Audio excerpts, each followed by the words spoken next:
નમસ્કાર મિત્રો, આજના વિડીયોમાં આપણે વાત કરીશું જો તમે રામદેવડાથી જેસલમેર જવા ઈચ્છો છો તો તમને રામદેવડાથી જેસલમેર માટે ચાલતી એવી ડાયરેક્ટ ટ્રેનની વાત કરીશું. એટલે તમે એ ટ્રેનોમાં સફર કરીને આરામથી અહીંયા રામદેવડાથી જેસલમેર પણ જઈ શકશો. કેમ કે ઘણા બધા ભક્તો અહીંયા રામદેવડા દર્શન કરવા માટે દર વર્ષે આવતા હોય છે અને જો તમારી પાસે એક દિવસ એક્સ્ટ્રા હોય તો તમે અહીંયા આ જેસલમેર પણ ફરવા આવી શકો છો. કેમ કે આ રામદેવડાથી જેસલમેર નું અંતર 117 કિલોમીટરનું છે અને આ અંતર કાપવા તમને ટોટલ 2 કલાક અને 30 મિનિટ જેટલો સમયગાળો અહીંયા લાગતો હોય છે. અને આજના વિડીયોમાં હું તમને આ ટ્રેનોની સંપૂર્ણ માહિતી આપી દઈશ કે કઈ એ ટ્રેનો છે જે અહીંયા રામદેવડાથી જેસલમેર માટે ચાલે છે અને આ ટ્રેનો અહીંયા રામદેવડાથી કેટલા વાગે ઉપડે છે અને આપણને જેસલમેર કેટલા વાગે પહોંચાડતી હોય છે અને આ ટ્રેનોમાં આપણને કયા કયા કોચ જોવા મળે છે. જો તમારે જનરલ ક્લાસમાં સફર કરીને આ રામદેવડાથી જેસલમેર જવું હોય તો શું આપણને અહીંયા બેસવા લાયક સીટ મળશે કે નહીં એ પણ જાણીશું. અને જો તમારે અહીંયા કન્ફર્મ સીટ લેવી હોય તો એ ટિકિટનું અહીંયા કેટલું ભાડું હોય છે એ પણ જાણીશું. એટલે આજનો અમારો આ વિડીયો એ તમારા માટે ઘણો ઇન્ફોર્મેટિવ રહેવાનો છે. એટલે આજનો અમારો આ વિડીયો તમે શરૂથી લઈને એન્ડ સુધી એકવાર જરૂર જોજો અને વિડીયો પૂરો જોયા પછી જો તમારે કોઈ પ્રશ્ન હોય તો નીચે મને કોમેન્ટ બોક્સમાં જરૂરથી પૂછજો. હું એનો આન્સર તમને જરૂરથી આપીશ. અને વિડીયો શરૂ કરતા પહેલા જો તમે હજી સુધી અમારા આ વિડીયોને 1 લાઈક નથી કર્યું જલ્દીથી અમારા આ વિડીયોને નીચેથી 1 લાઈક કરીને ચેનલને સબસ્ક્રાઇબ કરી નાખજો, જેથી અમારા બધા જ ના વિડીયો એ સૌથી પહેલા તમને જોવા મળે. અને બાજુમાં આપેલી આ બેલ આઇકનને ઓન પણ કરી નાખજો. અને વાત કરું રામદેવડાથી જેસલમેર માટે ચાલતી એવી ટ્રેનોની તો અહીંયા દિવસની ટોટલ 5 એવી ટ્રેન છે જે અહીંયા રામદેવડા પણ આવે છે.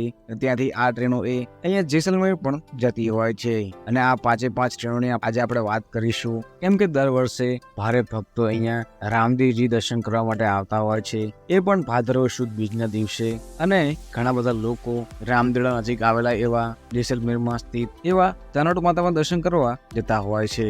જો તમારે તનોટ માતા દર્શન કરવા જવું હોય તો પણ અને જો તમારે ખાલી જેસલમેર ફરવું હોય તો પણ તમે અહીંથી આ રામદેવડાથી આ ટ્રેનોમાં સફર કરીને આરામથી અહીંયા જેસલમેર જઈ શકશો. અને જો તમારે જેસલમેર જવું હોય તો અહીંયા રામદેવડામાં ટોટલ 5 ટ્રેનો આવે છે અને આ 5 ટ્રેનો એ અલગ અલગ ટાઈમિંગ ઉપર પણ આવતી હોય છે. જેમાં વાત કરું પહેલી ટ્રેનની તો આ ટ્રેનનું નામ અહીંયા સાબરમતી જેસલમેર સુપરફાસ્ટ એક્સપ્રેસ રહેતું હોય છે અને આ ટ્રેનનો નંબર 20,492 રહેતો હોય છે. અને આ ટ્રેન અહીંયા રામદેવડા વહેલી સવારે 9:26 જ પહોંચતી હોય છે. જો તમે રામદેવડાથી વહેલી સવારે આ ટ્રેનમાં સફર કરીને જેસલમેર આવવા ઈચ્છો છો તો તમને આ ટ્રેન બપોરે 12 વાગ્યા આસપાસ જેસલમેર પહોંચાડતી હોય છે. અને આ ટ્રેન અહીંયા અઠવાડિયામાં રોજ ચાલતી હોય છે. તમે આ ટ્રેનમાં ક્યારે પણ સફર કરીને આરામથી અહીંયા જેસલમેર આવી શકશો. અને જો તમે એક દિવસમાં રામદેવડા ફરીને વહેલી સવારે જવા ઈચ્છો છો તો તમે આ ટ્રેન પસંદ કરી શકો છો. અને જો તમે આ ટ્રેનમાં સફર કરીને જેસલમેર જાઓ છો તો આ ટ્રેનનું સ્લીપર ક્લાસનું ભાડું એક વ્યક્તિનું 175 રૂપિયા રહેતું હોય છે. 2ટા એસીનું 760 રૂપિયા રહેતું હોય છે અને 3ટા એસીનું ભાડું અહીંયા 555 રૂપિયા જ રહેતું હોય છે. અને જો તમારે આ ટ્રેનમાં આ કન્ફર્મ ટિકિટ ન કરાવી હોય તમને આ ટ્રેનમાં એન્જિનની આગળ 2 જનરલ કમ્પાર્ટમેન્ટ જોવા મળે છે અને ટ્રેનની પાછળ જ તમને બીજા 2 જનરલ કમ્પાર્ટમેન્ટ જોવા મળતા હોય છે. તમે જો આ કન્ફર્મ ટિકિટ નથી લેતા તો પણ તમે આ જનરલ કમ્પાર્ટમેન્ટમાં સફર કરીને આરામથી અહીંયા જેસલમેર આવી શકશો. કેમ કે અહીંયા આ ટ્રેનમાં વધારે પડતો સફર કરે છે જે અહીંયા રામદેવડા જ આવતા હોય છે.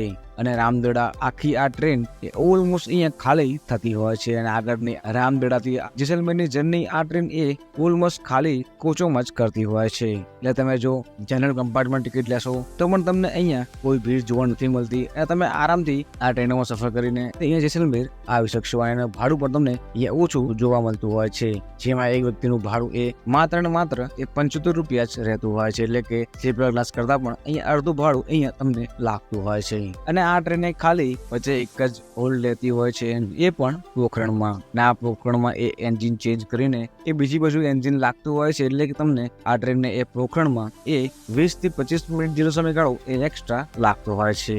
ત્યાંથી આ ટ્રેન સીધી જ જેસલમેર અહીંયા આવતી હોય છે. અને વાત કરું બીજી ટ્રેનની તો આ ટ્રેનનું નામ અહીંયા કોર્બેટ PRK લિંક એક્સપ્રેસ રહેતું હોય છે અને આ ટ્રેનનો નંબર 25,014 રહેતો હોય છે. અને આ ટ્રેન અહીંયા રામદેવડા સાંજે 7:39 જ આવતી હોય છે, જે 2 કલાક અને 51 મિનિટ પછી આપણને જેસલમેર રાત્રે 10:30 જ પહોંચાડતી હોય છે. એટલે જો તમે રામદેવડાથી સાંજે આસપાસ સફર કરીને જેસલમેર જવા માંગો છો તો આ ટ્રેન એ તમને જેસલમેર રાત્રે 10:30 જ પહોંચાડતી હોય છે. અને આ ટ્રેન પર તમને અહીંયા અઠવાડિયામાં રોજ ચાલતી જોવા મળતી હોય છે. અને આ ટ્રેનમાં સ્લીપર ક્લાસનું ભાડું એક વ્યક્તિનું 145 રૂપિયા રહેતું હોય છે. 3 ટાયર એસીમાં 505 અને 2 ટાયર એસીનું 710 રૂપિયા જ રહેતું હોય છે. અને તમને આ ટ્રેનમાં પણ એ 2 જનરલ કમ્પાર્ટમેન્ટ જોવા મળતા હોય છે, જેમાં એક ટ્રેનની આગળ અને એક ટ્રેનની અહીંયા પાછળ રહેતો હોય છે. અને વાત કરું ત્રીજી ટ્રેનની તો આ ટ્રેનનું નામ અહીંયા રૂનીચા એક્સપ્રેસ રહેતું હોય છે. અને આ ટ્રેનનો નંબર એ 14:87 રહેતો હોય છે. અને આ ટ્રેન અહીંયા રામદેવડા રાત્રે 1:50 જ આવતી હોય છે. અને આ ટ્રેન એ ટોટલ 2 કલાક અને 10 મિનિટ પછી આપણને એ જેસલમેર વહેલી સવારે 4 વાગે આસપાસ પહોંચાડતી હોય છે. અને જો તમે આ ટ્રેનમાં સફર કરીને આવો છો તો આ ટ્રેનનું સ્લીપર ક્લાસનું ભાડું 145 રૂપિયા લાગે છે. 3 ટાયર એસીમાં 505 રૂપિયા, 2 ટાયર એસીમાં 710 રૂપિયા લાગે છે. અને ફર્સ્ટ એસીનું ભાડું તમને અહીંયા 1175 રૂપિયા જ રહેતું હોય છે. અને ટ્રેનની પાછળ તમને બીજા એ 3 જનરલ કમ્પાર્ટમેન્ટ જોવા મળતા હોય છે. ચોથી ટ્રેનની તો આ ટ્રેનનું નામ અહીંયા લીલન સુપરફાસ્ટ એક્સપ્રેસ રહેતું હોય છે. અને આ ટ્રેનનો નંબર એ 12,468 રહેતો હોય છે. અને આ ટ્રેન અહીંયા રામદેવડા રાત્રે 2:33 જ આવતી હોય છે. એ ટોટલ 2 કલાક અને 42 મિનિટ પછી આપણને એ જેસલમેર વહેલી સવારે 5:15 જ પહોંચાડતી હોય છે. અને તમને આ ટ્રેનમાં એ ટોટલ 2 કોચ જોવા મળે છે. એક છે સ્લીપર ક્લાસ જેનું ભાડું 175 રૂપિયા રહેતું હોય છે. અને બીજું છે 3 ટાયર એસી જેનું ભાડું અહીંયા એક વ્યક્તિનું 595 રૂપિયા જ રહેતું હોય છે. તમને આ ટ્રેનમાં પણ એ જનરલ કમ્પાર્ટમેન્ટ જોવા મળે છે. અને આ ટ્રેનમાં તમને એ 2 જનરલ કમ્પાર્ટમેન્ટ જોવા મળે છે, જે અહીંયા ટ્રેનની આગળ જ રહેતા હોય છે. અને વાત કરું 5મી ટ્રેનની તો આ ટ્રેનનું નામ અહીંયા રાનીખેત એક્સપ્રેસ રહેતું હોય છે. અને આ ટ્રેનનો નંબર એ 15,014 અહીંયા રહેતો હોય છે. અને આ ટ્રેન અહીંયા રામદેવડા સાંજે 7:39 જ આવતી હોય છે, જે ટોટલ 2 કલાક અને 51 મિનિટ પછી આપણને જેસલમેર રાત્રે 10:30 જ પહોંચાડતી હોય છે. એટલે કે આ રાનીખેત અને આ કોર્બેટ DRK આ લિંક એક્સપ્રેસ આ ઓલમોસ્ટ આ બંને ટ્રેનો એ સરખી રહેતી હોય છે.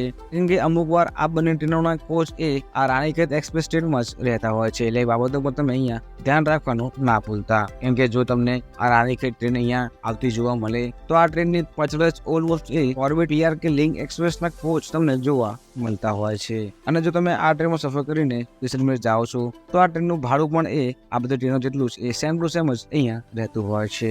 તમને આ ટ્રેનમાં પણ એ જનરલ કમ્પાર્ટમેન્ટ જોવા મળે છે.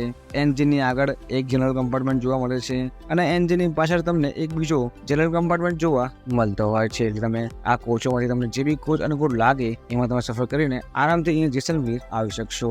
અને જો તમારે જેસલમેરથી તનોટ માતા મંદિરે જવું હોય તો જેસલમેરના હનુમાન ચોરાએથી તમને અહીંયા ઘણી બધી એવી પ્રાઇવેટ ટ્રાવેલ્સ સાથે જોવા મળી હશે, જેમાં તમે સફર કરીને આરામથી અહીંયા તનોટ માતા પણ ફરવા જઈ શકો છો. અને અહીંની આ પ્રાઇવેટ ટ્રાવેલ્સ એ બપોરે 2:30 ચાલે છે, જે આપણને સાંજે 6 વાગે આસપાસ એ તનોટ માતા પહોંચાડતી હોય છે. અને ત્યાંથી આ બસ એ પરત 8 વાગે આવતી હોય છે, જે આપણને અહીંયા જેસલમેર પરત રાત્રે 10:30 જ પહોંચાડતી હોય છે. એ તમે આવી રીતે આખી આ તનોટ માતાની યાત્રા પણ અહીંયા કરી શકશો. અને જો તમારે જેસલમેરથી ગવર્મેન્ટ બસમાં સફર કરીને તનોટ માતા આવવું હોય તો તમને અહીંયા જેસલમેરથી પણ ઘણી બધી ગવર્મેન્ટ બસો ચાલતી જોવા મળી હશે. તમે એમાં પણ સફર કરીને આરામથી અહીંયા તનોટ માતા દર્શન કરવા જઈ શકશો. અને આ બસોનું ભાડું પણ અહીંયા ઓછું રહેતું હોય છે. જો તમે અહીંયા મહિલાઓ સાથે આવો છો તો અહીંયા મહિલાનું ભાડું એ બસમાં અડધું જ રહેતું હોય છે અને પુરુષોનું ભાડું અહીંયા તમને આખું જ લાગતું હોય છે. અને આ બધી બસો એ અલગ અલગ ટાઈમિંગ ઉપર ચાલે છે, એટલે તમને એની માહિતી તમને આ જેસલમેરના બસ સ્ટેશન ઉપર આવીને જ એ મળશે. એટલે તમે આવી રીતે આખું આ જેસલમેર ફરી શકો છો. અને જો તમારે પરત પણ આવવું હોય તો જેસલમેરથી એ ઘણી બધી ટ્રેનો ચાલે છે રાંદબેડા માટે, એટલે તમે એ ટ્રેનો સફર કરીને આરામથી અહીંયા પરત તમારા શહેર પણ એ જઈ શકો છો. જો તમે ગુજરાતના અમદાવાદ જેવા શહેર પર આવવા માંગો છો તો આ ટ્રેન એ ડાયરેક્ટ તમને અહીંયા અમદાવાદ પણ આવતી જોવા મળતી હોય છે. અને અમારો આ વિડીયો તમને કેવો લાગ્યો છે એ નીચે કોમેન્ટ બોક્સમાં કહેવાનું ના ભૂલતા. મળીએ જવાના વિડીયોમાં. જય શ્રી કૃષ્ણ.